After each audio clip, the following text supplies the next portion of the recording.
অমোসা কাটিয়ে সূর্য উকি দিচ্ছে পূর্ব আকাশে। স্বর্ণালী সূর্যের আলো আলোকিত হয়েছে চারিদিক। ভোরের আলোটা জানালার পর্দা চিরে অধ্যায়ের চোখে এসে তীর্যকভাবে পড়ল। অসুস্থ অধ্যায়ের ভ্রুদয় কুঞ্চিত হলো তখনই। চোখ মুখ খিচিয়ে প্রায় জোরপূর্বক ঘুমে রেশ কাটানোর প্রয়াস চালালো অধ্যায়। ঔষধের প্রভাবে শরীরটা এখনো বেশ ভারী হয়ে আছে। চোখ মেলে প্রথমে পাশে হাত বাড়ালো সে। বিছানার বাম দিকটা শূন্য, অথচ গতরাতে বিরহের এত দিন পর একই বিছানায় স্বামী স্ত্রী একসাথে রাত্রি যাপন করেছে। দুজনের মাঝখানে অভেদ্য দেয়াল হিসেবে যদিও একটা কোলবালিশ বড় অবহেলায় জায়গা করে নিয়েছিল, কিন্তু তাতেই বাকি। একই ঘরে একরোখা আত্মসম্মান বোধে পূর্ণ জেদি মেয়ে লোককে নিয়ে রাত্রি যাপন করাই তো মূল প্রাপ্তি। বিবাহের এতগুলো দিনও যা সম্ভবপর হলো না, তা একটা অ্যাক্সিডেন্টের ফলে সম্ভব হয়ে গেল। তাহলে তো বলতে হয় অধ্যায় চৌধুরীর সাপে বড় হয়েছে। কিন্তু পাঁচটায় এমন হিমশীতল কেন? মানুষ ঘুমালে তো সামান্য হলেও উষ্ণতার ইঙ্গিত পাওয়ার কথা। তোর নাকি তবে সারা রাত এই বিছানায় শয়নি? কুঞ্চিত ভ্রুদয় আর একটু কুঁচকে আসে, পাশে তাকায় অধ্যায়। তড়িৎ দু হাত দিয়ে চোখ রোগড়ে উঠে বসলো সে। ঘুম ছুটে গেল তখনই। পুরো ঘরটা খা খা করছে। এই মেয়েটা যে অসহ্য তা কি এমনি এমনি বলে সে? কারণ আছে বলেই তো বলে। এই যে তার অসুস্থ স্বামীটিকে ঘরে একা রেখে চলে গেল, তা কি সুরূপা বউয়ের কাজ? অসহ্য মেয়ে মানুষ। না, তাকে সাত সকালে উঠতে হবে কেন? রাতে তেমন কোনো বিশেষ কার্যও হয়নি যে সকাল সকাল উঠে পুত্র পবিত্র হতে হবে, কিংবা অধ্যায় তো বলেনি। গিন্নি, আমাকে ভোর হবার আগেই এক কাপ চা দিও। তবে ওর বাইরে কি এত কাজ? বিরক্ত মুখ নিয়ে বিছানা থেকে নামলো অধ্যায়।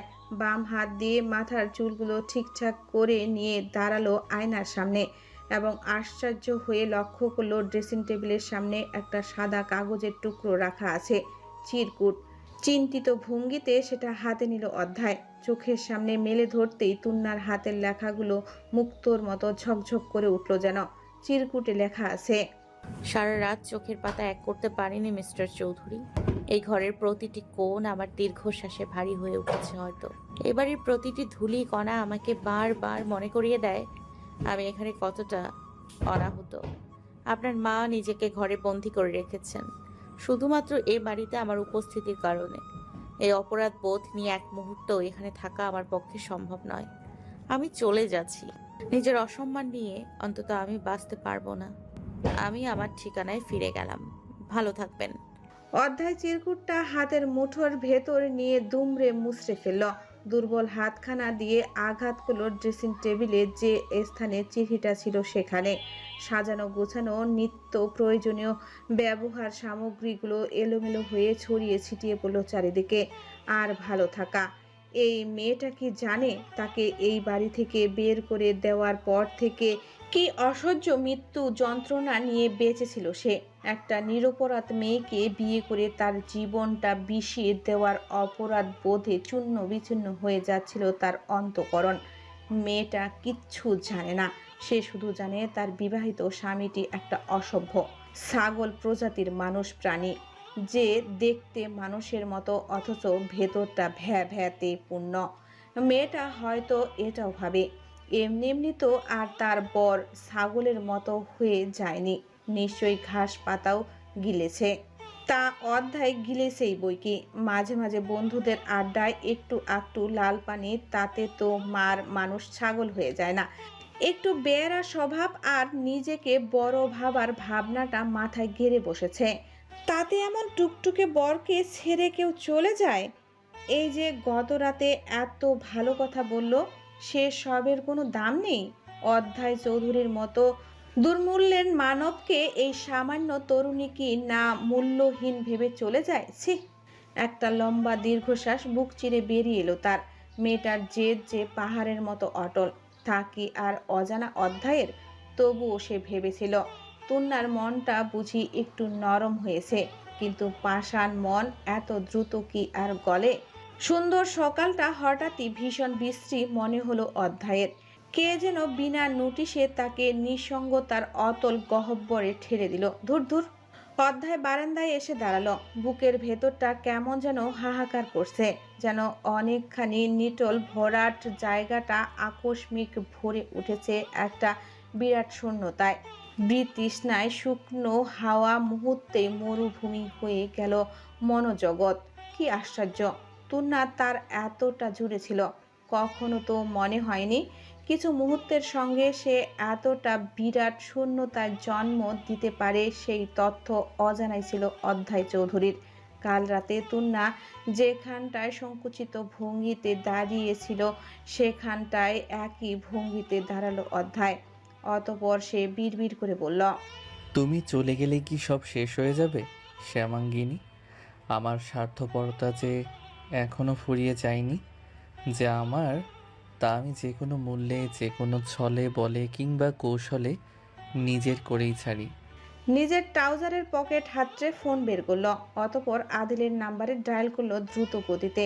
ওপাশ থেকে রিসিভ হতেই অধ্যায় শুধালো, বন্ধু, ভালো একটা রিহ্যাবের সন্ধান দিতে পারবি? আদিল আতঙ্কিত গলায় প্রশ্ন করলো, কেন? কার কি হয়েছে? তুর্নার যন্ত্রণায় আমি পাগল হয়ে যাচ্ছি, অথচ আমি তাকে একটু পছন্দ করি না। কয়েকদিন রিহ্যাবে কাটিয়ে আসলে বোধহয় ঠিক হয়ে যাব। জীবনে এত প্রেম করেছি কিন্তু এমন অনুভূতি হয়নি। তুর্নার পাশাপাশি থাকলেই আমার বুক ধুকপুক করে, মনে হয় হার্ট অ্যাটাক হবে। আমার বোধহয় একবার হার্টের ডাক্তার দেখানো উচিত। এই, তোর মামা না হার্ট সার্জন? তুই একটা অ্যাপয়েন্টমেন্টের ব্যবস্থা কর। এমন চলতে থাকলে খুব শীঘ্রই তুই তোর বন্ধুকে হারাবি। আমি এত দ্রুত মরতে চাই না বন্ধু, আরও অনেক প্রেম করতে হবে আমার। ঢাকা বিশ্ববিদ্যালয়ের ইংরেজি বিভাগের ফার্স্ট ইয়ারের একটা মেয়েকে খুব ভালো লেগেছে। ওর সাথে প্রেম করতে পারলে জীবন ধন্য হয়ে যাবে।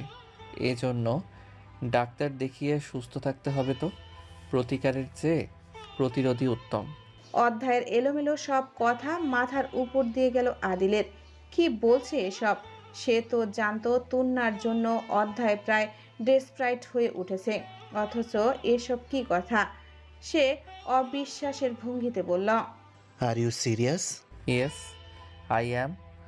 আদিলকে খেপানোর উদ্দেশ্যে সরাসরি কিছুই বলল না অধ্যায়। সে রসিয়ে যে রসিকতাটা করলো তাতে আদিলের গা জ্বালা ধরল প্রচুর। বিস্ময়ে হতবিলম্ব হয়ে চুপ রইল ক্ষণকাল। এই আলালের ঘরের দুলাল এতটুকু বুঝতে পারছে না যে তুন্নাই তার প্রকৃত ভালোবাসা। আশ্চর্য! ঘরে জলজান্ত বউ রেখে এখনো অন্য মেয়েদের সাথে প্রেম করার এত নেশা ওর। একে দুবেলা ঝাড়ু দিয়ে পেটানো উচিত। কানে ফোন ধরে রেখে আদিল বিড়বিড় করে বলল, ক্যারেক্টারলেস। তুই কি আমাকে গালি দিলি? না বন্ধু, তুমি পূজনীয় ব্যক্তি। তোমাকে তো জাদুঘরে সংরক্ষণ করে রাখা উচিত। দেশের অমূল্য সম্পদ তুমি।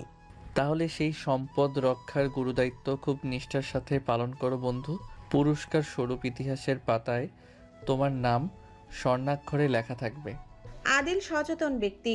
অধ্যায়ের মতো এমন বাউন্ডারিলেস ছেলে ধীরে ধীরে তুন্নার প্রতি দুর্বল হচ্ছে, অথচ একটা কালো মেয়ের প্রতি ভালোবাসা জন্মানোর বিরুদ্ধে সোচ্চার অধ্যায়। নিজের গর্ব আর আত্মগরিমা বিসর্জন দিয়ে তুন্নাকে ভালোবাসার তীব্র অনীহাতার। মেয়েটার মাঝে আছেই বাকি। বাধ্য হয়ে বিয়ে করেছে বলে তাকে ভালোবাসতে হবে এমন কোনো বাধ্যবাধকতা নেই। বিয়ে জোর করে দেওয়া গেলেও জোর করে ভালোবাসা হয় না। অধ্যায় তুন্নাকে ভালোবাসে না। তার ভাষ্যে এমন মেয়েকে ভালোবাসা যায় না। রুগ্র দেহ, কালো গায়ের রং, চোখের নিচে ডার্ক সার্কেল, খর্বাকৃতি নাক, বিশ্রী ঠোঁট জোড়া, মাথায় অদ্ভুত পেঁচানো তেল চুকচুকে চুল যা সর্বক্ষণ এলোমেলো থাকে। এমন একটা মেয়েকে ভালোবাসা যায়, অথচ সেই মেয়েটার প্রতি অধ্যায় চৌধুরী দুর্বল হচ্ছে প্রতি মুহূর্তে। আর এই চরম সত্যিটা মানতে যত রাজ্যের আড়ষ্ঠতা অধ্যায়ের।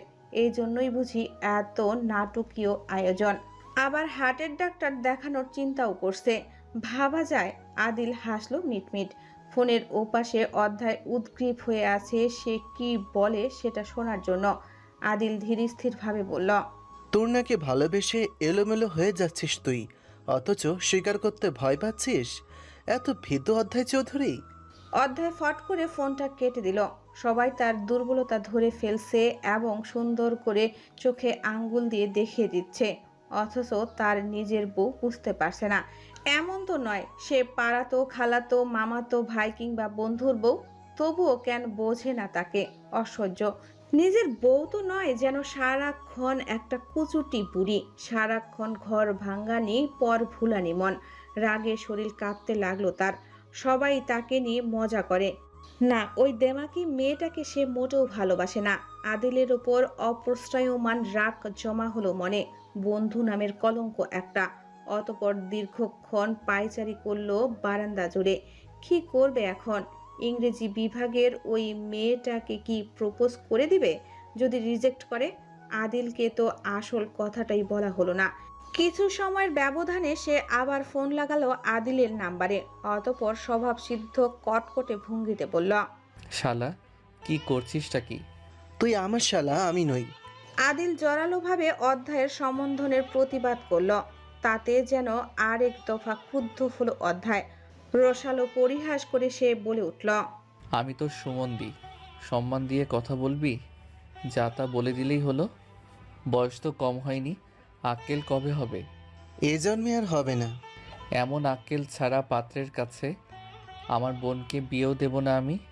তোকে দিতে হবে না, আমিই করে নেব। তুই নিজের সংসার নিয়ে ভাব। ভাবি কই? নতুন প্রেমিকাটির কথা জানিয়েছিস ওকে? তোর মতন একটা ভাইরাসকে সে কিভাবে সহ্য করছে ভাই? ভাবি ঢং যত। আর সে নিজের বন্ধু কি না তার বন্ধুর নিকট ভাইরাস? এত বড় অপমান। একটু মজা করছে বলে ছেলেটা কি সত্যি ওর নতুন প্রেমের গল্পটা বিশ্বাস করে নিয়েছে? ভাবি বলে আদিক্ষেতা করছে? রাগে দাঁত কিরমির করে অধ্যায় উগরে দিল মোস্তাব। মহারানী ফাঁকি দিয়ে চলে গেছেন, তুই ভাবতে পারিস ওর কি সাহস? আমাকে এভাবে একা রেখে চিঠি লিখে চলে গেল। সকাল সকাল চিঠি পেয়ে ভাবলাম হয়তো বউ ভালোবেসে প্রেমপত্র লিখেছে। ও মা, হাতে নিয়ে দেখি মেয়েটা বিরহের বার্তা দিয়ে পালিয়েছে। আদিল নিজের বিস্ময়ে মাখা প্রশ্নটি ছুড়ে দিল। পালিয়েছে? তা এক প্রকার পালানোই তো।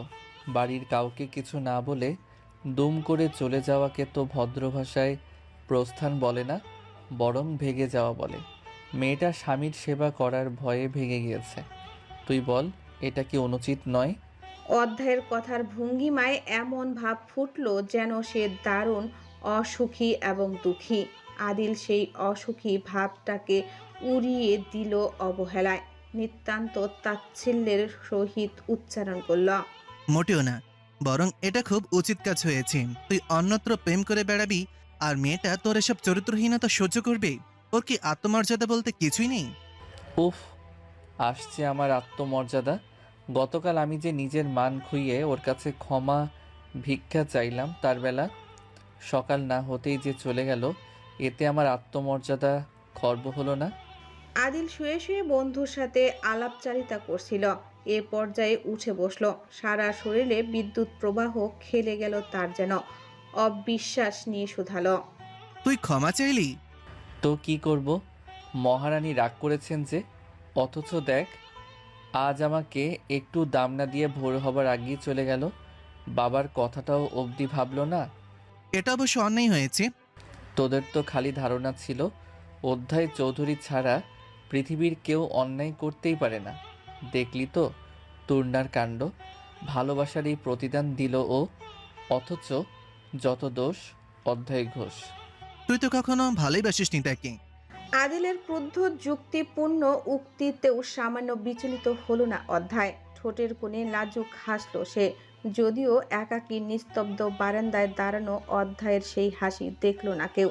সে বিগলিত গলায় বলে উঠল, সে কথা কখন বলেছি আমি? একটু আগেই তো বললি ইংরেজি বিভাগের কোনো মেয়েকে নাকি ভালো লেগেছে। অধ্যায় অনুযোগের স্বরে বলে, ভালো লাগা আর ভালোবাসা কি এক? আমি ভালোবাসি এ কথাটা স্বীকার করতে চাই না। অনেকবার স্বীকার করেছি, একটাও প্রেম টিকেছে? তুই বল। আর তাছাড়া তূর্ণাও তো ইংরেজি বিভাগেরই ছাত্রী। আদিল উত্তেজিত গলায় শুধালো, ইউরেকা, তার মানে তুই তাকেই? জি বন্ধু, কিন্তু ওই দেমাগি মেয়ের মন গলাবো কি করে? উপায় বলে দে। আদিল খানিকক্ষণ ভেবে বলল, বন্ধু, আইডিয়া, শোন। ক্লাস শেষ করে তুন্না আনমনে হাসছে। চিরকুট লিখে অধ্যায়ের বাড়ি ছেড়ে আসার সিদ্ধান্তটা ঠিক ছিল কিনা তা নিয়ে মনের এক কোণে এখনো দ্বন্দ্ব কাজ করছে। অতিরিক্ত আত্মসম্মানের চিন্তা করে অসুস্থ মানুষটাকে এভাবে ফেলে আসা মোটেও কি যুক্তিসঙ্গত কাজ? তুন্নার অস্বস্তি কাটে না। রহমান চৌধুরী তুন্নাকে কি পরিমাণ অকৃতজ্ঞ ভাববে এটা চিন্তা করেই তুন্নার পা জোড়া শিথিল হয়ে আসছে। শরীরে বল পাচ্ছে না একদম। কেমন যেন চলতে গিয়েও টলছে সে। ক্যাম্পাসের মেন গেট পেরিয়ে রাস্তায় পা রাখতেই এক অদ্ভুত অভিজ্ঞতার সম্মুখীন হলো সে। ধুলো মাখা শার্ট পরা একটা ছোট বাচ্চা ছেলে দৌড়ে এসে তার সামনে দাঁড়ালো। ছেলেটার হাতে এক গুচ্ছ টকটকে লাল গোলাপ। ছেলেটা হয়তো পথশিশু। এখনই হয়তো তুন্নার নিকট একটা ফুল কেনার আকুল আবদার করবে। টিউশনের সামান্য টাকায় চলা তুন্নার নিকট গোলাপটা কেনা এক প্রকার বিলাসিতার নামমাত্র। সে এগিয়ে যেতে চাইল ছেলেটিকে পাশ কাটিয়ে, কিন্তু ছেলেটা তার পথ রোধ করে দাঁড়িয়েছে। সে বামে গেলে ছেলেটা বামে যাচ্ছে, সে ডানে গেলে ছেলেটা ডানে যাচ্ছে। কি আশ্চর্য! তুন্না থমকে দাঁড়িয়ে ভ্রু কুঁচকে শুধালো, কি ব্যাপার, কি চাই? ছেলেটা অশ্লান হেসে জবাব দিল, এগুলো আপনার জন্য। আমার জন্য? বিস্মিত প্রশ্ন তুন্নার। ভ্রু জগলে কুঞ্চন অধিক গাঢ় হয়েছে, সেই সাথে চোখের পাতায় ভেসে উঠছে বিরক্তির ছাপ। ছেলেটা সে সব বিন্দুমাত্র লক্ষ্য করলো না, ফুলগুলো বাড়িয়ে দিয়ে বলল, হ্যাঁ, এই নিন। তুমি নিশ্চিত এগুলো আমার? ছেলেটা মাথা নেড়ে সায় দিল। তুন্না হতবম্ব। এতগুলো ফুল ওকে কে দিবে? বুলবুল ভাই? তা তো হবার কথা নয়। বুলবুলের মতো এত চমৎকার মানুষ দ্বিতীয়বার তুন্নাকে ফুল দিয়ে নিজের অপরিসীম দৃষ্টতার প্রকাশ ঘটাবে তা হতে পারে না। মানুষটা সেই দিনের পর থেকে তো ওর সামনেই আসেনি। তবে কে? তুন্না অবাক হয়ে তোড়াটা হাতে নিয়ে সন্ধান করতে লাগলো কোনো চিঠি বা শুভেচ্ছা কার্ডের। না পেয়ে আবার শুধালো। কে দিয়েছে এগুলো? ছেলেটা আধো আধো গলায় উত্তর দিল, একটা ভাইয়া দিয়েছে। ভাইয়া? কোন ভাইয়া? আমি চিনি না। আমাকে কেন দিল? কিছু বলেছে? তন্নার কৌতূহল এবার উৎকণ্ঠায় রূপ নিল। হঠাৎ কেউ তাকে এতগুলো ফুল কেন দিবে? সে তো অসম্ভব রূপবতী কেউ নয় যাকে ফুল দিয়ে ভরা সমাবেশে প্রপোজ করা যায়। তবে আগন্তুকের এই ফুল দেওয়ার হেতু কি? ছেলেটা অসম্মতি প্রকাশে শাল্য মাখা মুখটাকে দু পাশে নাড়াতে লাগলো। তন্নার ভ্রু কুঞ্চন শিথিল হলো না। সে তদ্রূপ উৎকণ্ঠা নিয়ে শুধালো, ভাইয়াটা কেমন দেখতে? ছেলেটা একটু ভেবে বলল, সুন্দর, খুব সুন্দর দেখতে ভাইয়াটা। আর কিছু? হ্যাঁ। তন্না স্থির হয়ে ছেলেটার কাঁধ ধরল। এলোমেলো কণ্ঠে শুধালো, ওই ভাইয়াটা কোথায়? ছেলেটা পেছনের একটা কৃষ্ণচূড়া গাছের দিকে ইঙ্গিত করে বলল, ওইখানে ছিল, আমাকে ফুল দিয়ে বললো আপনাকে দিতে। আচ্ছা বাবু, তুমি যাও। বলে তুন্না প্রায় দৌড়ে রাস্তা পার হয়ে সেই গাছটার নিচে গেল। কিন্তু সেখানে কেউ নেই। ডানে বামে রাস্তার মোড়ে সব দিকে পাগলের মতো চোখ বোলালো সে। কোথাও সুন্দর চেহারার অধিকারী সেই দীর্ঘদেহী মানুষটাকে দেখা গেল না। তুন্না ছলছল চোখ নিয়ে গোলাপগুলোর বুকে চেপে ধরে নিস্তব্ধ হয়ে দাঁড়িয়ে রইল জনবহুল সেই রাস্তার মোড়ে। কেউ নেই। অবচেতন মনে যদিও বা একবার উকিঝুঁকি মারল অধ্যায় নামটা, কিন্তু এত অসুস্থের মাঝে অপছন্দের নারীকে ফুল দিয়ে আদিক্ষেতা করবে না সে। তবে কে এই আগন্তক? হোস্টেলের ছোট ঘরটা গোলাপের গন্ধে মম করছে। রক্তলাল গোলাপের তোড়াটা এতক্ষণ এক পশলা উপহাসের মতো পড়েছিল তুন্নার বিছানায়। অতঃপর রহস্য ভেদ করতে তিথি সেই গুলোর উপর হামলা চালিয়েছে।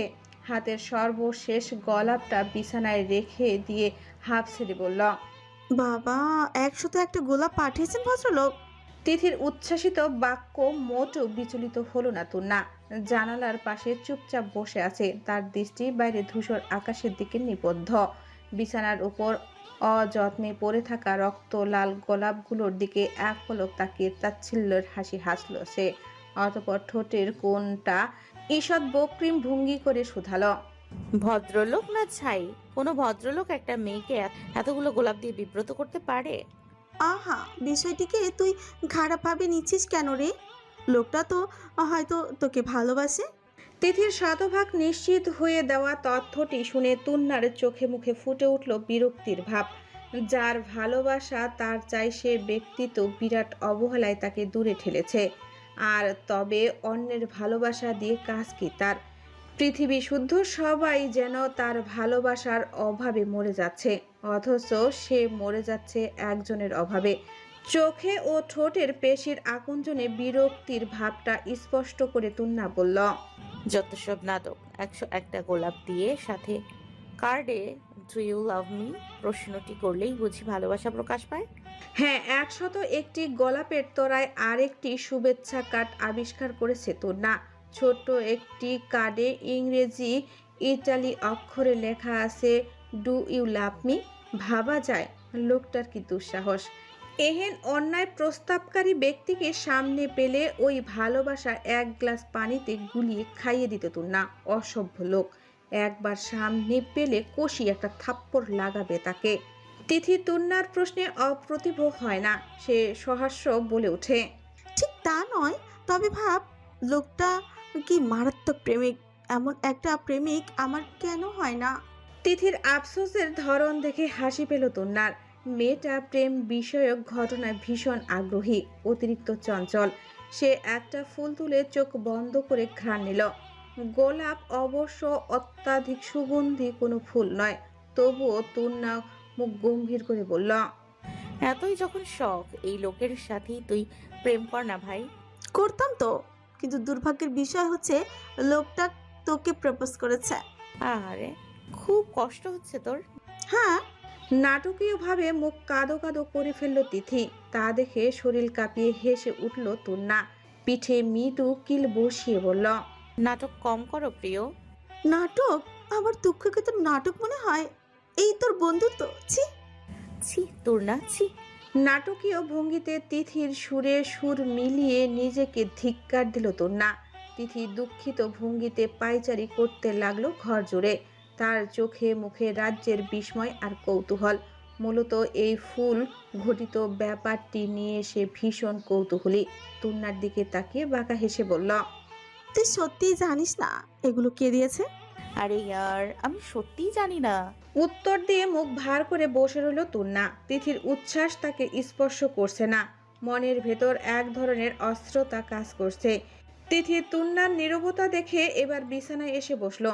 কয়েকটা ফুল হাতে তুলে নিয়ে তুন্নার গালে আলতো স্পর্শ করিয়ে বলল, আচ্ছা মানলাম তুই জানিস না, তবে এমন গোমরা মুখ করে বসে আছিস কেন? এমনি। হুম, এমনি এমনি তো মন খারাপ করে বসে থাকার মেয়ে তুই না? বরকে ছেড়ে আসতে কষ্ট হচ্ছে নাকি? প্রশ্নটি ছুড়ে দিয়ে চোখ টিপল তিথি। তুন্না দীর্ঘশ্বাস ফেলে তিথির দিকে তাকালো, ধীর গলায় বলল, আমি কিছু বুঝতে পারছি না তিথি।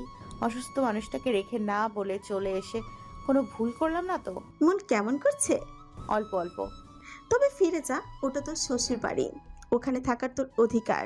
তুন্না অসম্মতি প্রকাশ করে দৃঢ় গলায় বলল। আমি যাব না। তিথি গম্ভীর আলোচনায় পূর্ণচ্ছেদ টেনে দিয়ে বলল, আচ্ছা ছাড়, যেতে ইচ্ছে না করলে যাবি না। আগে এই প্রপোজ কাণ্ডের একটা সমাধান কর। সমাধান? আমি আবার কি সমাধান করব? কি সমাধান করবি মানে? একটা লোক তোকে ফুল দিয়ে প্রপোজ করেছে, তাকে খুঁজে বের করবি না তুই? আমার এত ডিটেকটিভ হবার শখ নাই তিথি। তোর মন চায় তুই খোঁজ নে। তিথি বিরক্ত হয়ে অতিরিক্ত ভঙ্গিতে বলল, তুই না আসলে একটা রসকসহীন মানুষ। তোর পরের কপালে হিব্বি দুঃখ আছে। পরক্ষণেই আবার ভ্রু কুঁচকে বলল, তোর কি মনে হয় কালামানিক এসব পাঠিয়েছে? ওনার তো তোর উপর একটা ক্রাশ আছে। তুন্না মাথা নেড়ে বলল, না বুলবুল ভাই, এমন কাজ করবেন না। তিনি যথেষ্ট মার্জিত মানুষ। তাছাড়া ওই ছোট বাচ্চাটা বলল যে তাকে ফুলগুলো দিয়েছে, সে দেখতে নাকি খুব সুন্দর, অনেক লম্বা আর ফর্সা। তার মানে সন্দেহের তালিকা থেকে কালামানিক বাদ। তিথি প্লিজ কালামানিক নামটা বলিস না, খুবই বিশ্রী লাগে শুনতে। আচ্ছা আচ্ছা, সরি বাবা। তিথি বিরক্ত হয়ে মুখ ফিরিয়ে নিল। তিথির এসব সম্বন্ধের ভাষ্যে সে বরাবরই বিরক্ত এবং অতিষ্ঠ, এবং মুহূর্তের ব্যবধানে চোখ চকচক করে উঠল তার। এই উপঢৌকনের নেপথ্যে যে কোনো রাজপুত্র আছে তা যেন আবিষ্কার করে ফেলল সে।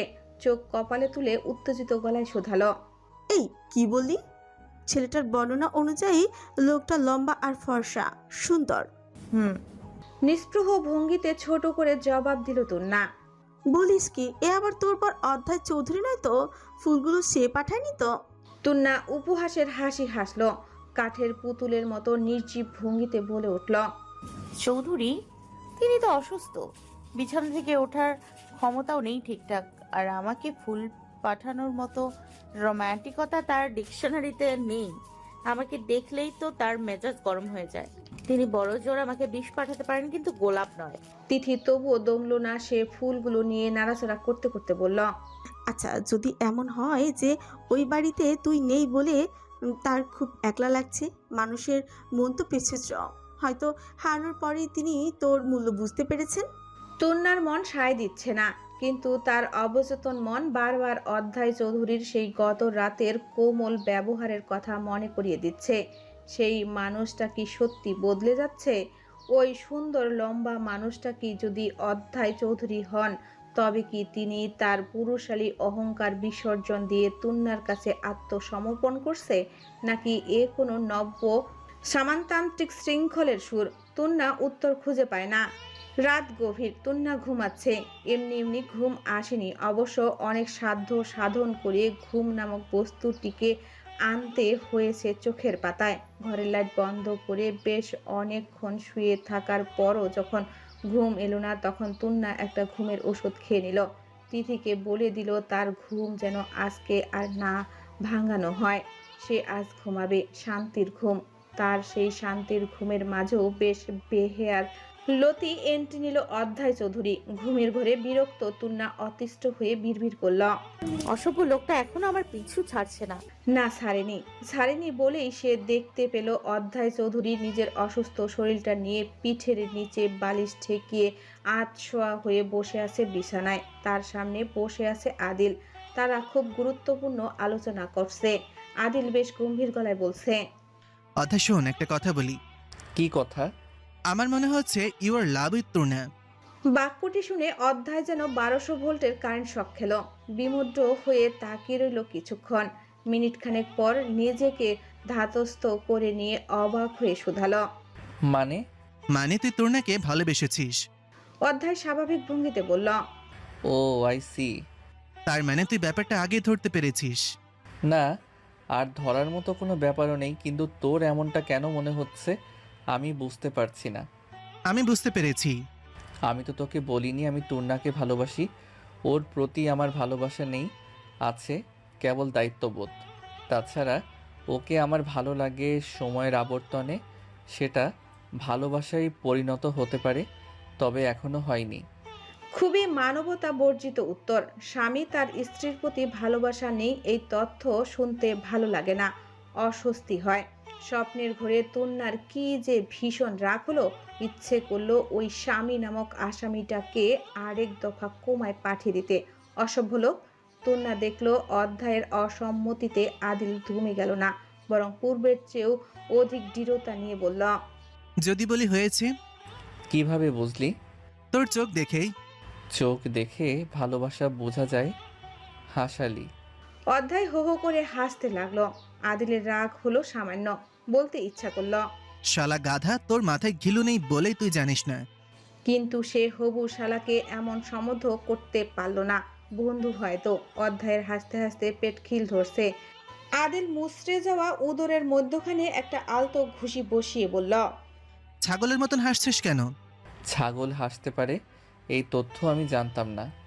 দুনিয়ার সব আজব তথ্য তোর কাছে পাওয়া যায়। এই আদিল তোকে বাংলাদেশ আজব তথ্য বিষয়ক মন্ত্রীর দায়িত্ব দিলে কেমন হবে? সংসদে একটা নির্দিষ্ট আসন বরাদ্দ থাকবে তোর। সেখানে প্রধানমন্ত্রী, স্পিকার এবং অন্যান্য জ্ঞানীগুণী মন্ত্রীদের মাঝে তুই বিরল বিরল তথ্য উত্থাপন করবি। উদাহরণস্বরূপ বলা যায়, তুই তথ্য দিলি সূর্য পশ্চিমে ওঠে, মানুষ মূলত মঙ্গল গ্রহের প্রাণী, ছাগল আর তুই সমগোত্রীয়, আরও ইত্যাদি ইত্যাদি। বিষয়টি চমৎকার হবে, তাই না? আদিল দাঁতে দাঁত চেপে নিজের রাগ নিয়ন্ত্রণ করলো, ক্ষুব্ধ কণ্ঠে বলল। একদম বাজে হবে। তুই আমাকে ছাগলের সমগোত্রীয় বললি? না হলে ছাগল কেমন করে হাসি সেই অভূতপূর্ব তথ্য তুই আবিষ্কার করলি কিভাবে? কেন, তোকে দেখি। অধ্যায় মেয়েদের মতো মুখ বাঁকালো, এরপর নেকামি স্বরে বলল, শুনুন, আপনি আমাকে এভাবে অপমান করতে পারেন না। আমি আপনার বউ হতে পারি, কিন্তু কেনার সম্পত্তি নয়। আদিল হাসলো, তাতে বুঝে নিল তুন্না হয়তো কখনো এ কথা বলেছিল অধ্যায়কে, এবং অধ্যায় নিজেও খিলখিল করে হাসতে লাগলো। এ পর্যায়ে ঘুম ছুটে গেল তুন্নার, মনে হলো সে যেন বাস্তবিক দৃশ্য দেখছে। অধ্যায় চৌধুরী তাকে নিয়ে ঠিক কী অনুভূতি ধারণ করে তা ভাবছিল সন্ধ্যা থেকে। ফল এই স্বপ্ন। তার মানে অধ্যায় তাকে নিয়ে হাস্যরস করে সর্বক্ষণ, তাকে অপশন হিসেবে রেখে দিয়েছে মাত্র। তন্নার মন খারাপ হয়, ভীষণ বিষণ্ণ লাগে তার।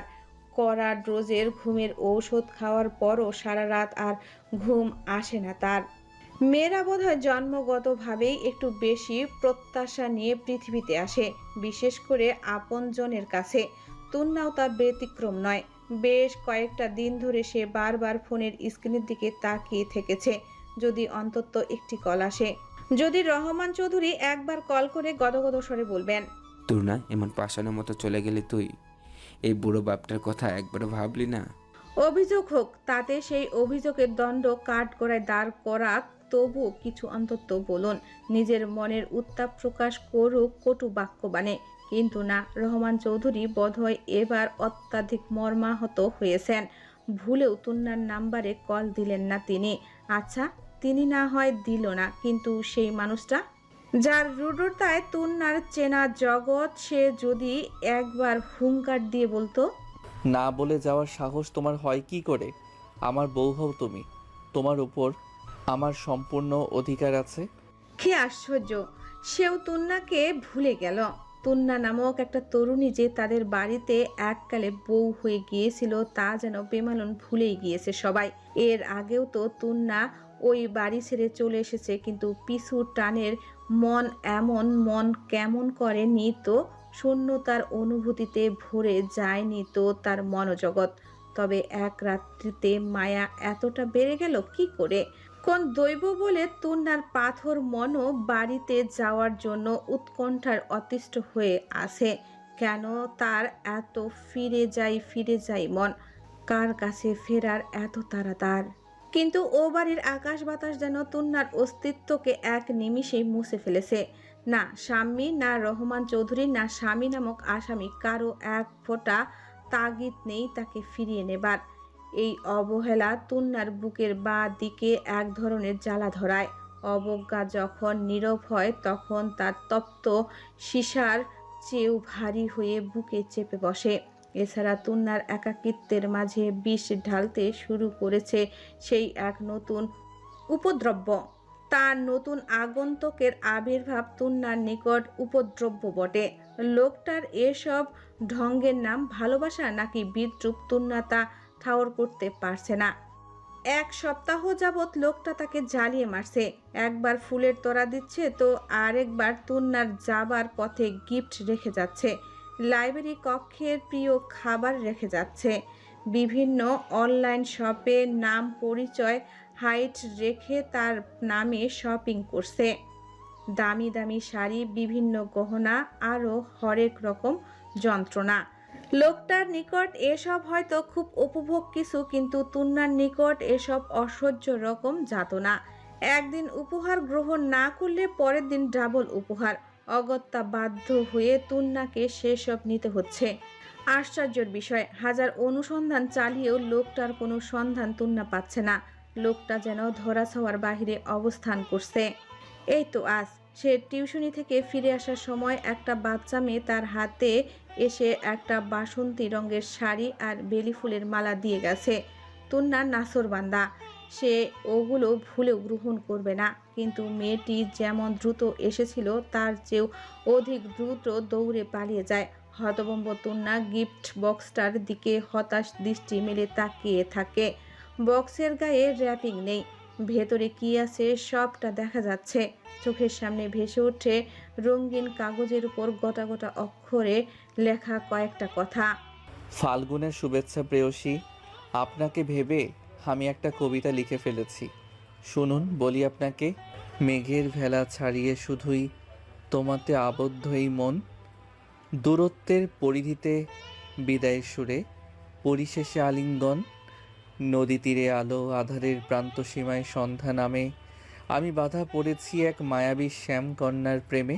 প্রিয় প্রেয়সী, আজ রাত 8টায় আপনাকে নিতে আমি গাড়ি পাঠাবো। আমার দেওয়া শাড়িটি পরে তৈরি হয়ে থাকবেন, কেমন? রাগে তুন্নার পিত্তি জ্বলে গেল। এ কি ধরনের রসিকতা! কেউ কি তাকে নজরবন্দি করে রেখেছে? আবার গাড়ি পাঠিয়ে সাদরে সুসজ্জিত হয়ে দেখা করার আমন্ত্রণ জানানো হচ্ছে। এত দুঃসাহস! আবদারের বহর দেখো, যেন এটা মামুর বাড়ি। গাড়ি পাঠাবো, শাড়ি পরে চলে আসবে, যেন তুন্না তার বাপের হোস্টেলে থাকে। এই লোকটা তুন্নাকে শান্তি দিচ্ছে না, বরং অক্টোপাসের মতো আষ্টেপৃষ্টে জড়িয়ে ধরছে। সে বুঝতে পারছে না এই অদৃশ্য মানুষটি কি চায়। অধ্যায় চৌধুরী কি এসব কাণ্ডের পেছনে থাকতে পারে? না, অসম্ভব। যিনি নিজের শরীরের ভার বইতে পারে না, তিনি এমন সপ্রতি প্রেমিক সাজবেন কোন জাদু বলে? আচ্ছা, অধ্যায় এখন কতটা সুস্থ হয়েছে? ওনার অসুস্থতা কি পুরোপুরি সেরে গিয়েছে? বৈধ স্বামীকে অসুস্থ অবস্থায় ফেলে রেখে চলে আসার অনুশোচনা এবং আগন্তুকের অযাচিত অত্যাচার, এই দুইয়ের জাতাকলে তুন্না আজ ক্ষত বিক্ষত, অথচ মুক্তির পথ তার চেনা নেই।